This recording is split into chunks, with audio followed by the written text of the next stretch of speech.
2 Kings chapter 13. Reign of Jehoahaz of Israel.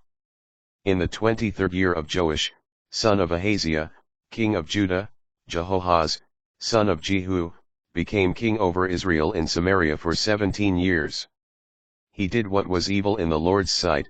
He did not depart from following the sins that Jeroboam, son of Nebat, had caused Israel to commit.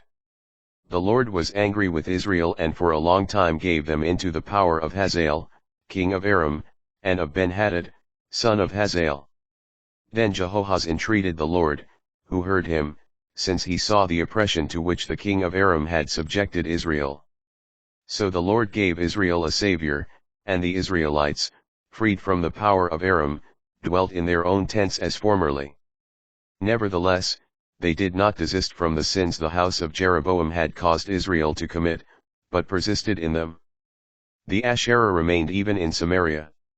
No army was left to Jehoahaz, except 50 horses with 10 chariots and 10,000 foot soldiers, since the king of Aram had destroyed them and trampled them like dust. The rest of the acts of Jehoahaz, with all that he did and his valor, are recorded in the book of the Chronicles of the Kings of Israel. Jehoahaz rested with his ancestors. He was buried in Samaria and his son Joash succeeded him as king. Reign of Joash of Israel. In the 37th year of Joash, king of Judah, Joash, son of Jehoahaz, became king over Israel in Samaria 16 years. He did what was evil in the Lord's sight. He did not desist from any of the sins Jeroboam, son of Nebat, had caused Israel to commit, but persisted in them.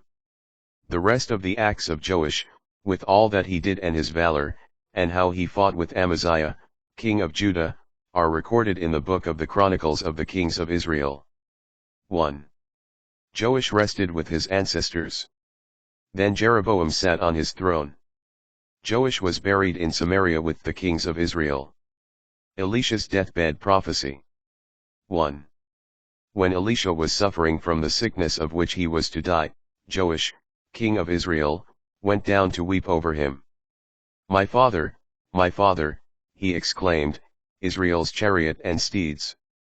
Elisha said to him, Take bow and arrows, and he took bow and arrows.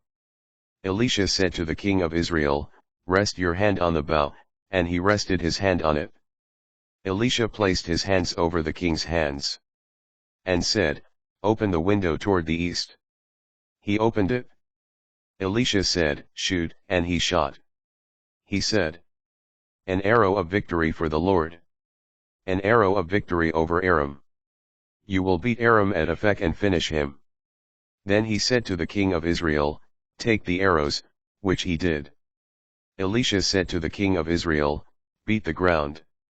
He beat the ground 3 times and stopped. The man of God became angry with him and said, You should have beat 5 or 6 times. You would have beaten Aram and finished him. Now you will beat Aram only 3 times. And so Elisha died and was buried. At that time of year, bands of Moabites used to raid the land. Once some people were burying a man, when suddenly they saw such a raiding band. So they cast the man into the grave of Elisha, and everyone went off. But when the man came in contact with the bones of Elisha, he came back to life and got to his feet. King Hazael of Aram oppressed Israel all the days of Jehoahaz. But the Lord was gracious with Israel and looked on them with compassion because of his covenant with Abraham, Isaac, and Jacob. He was unwilling to destroy them or to cast them out from his presence even up to now. So when King Hazael of Aram died and his son Ben-Hadad succeeded him as king, Joash, son of Jehoahaz, took back from Ben-Hadad, son of Hazael, the cities Hazael had taken in battle from Jehoahaz, his father. 3 times Joash beat him, and thus recovered the cities of Israel.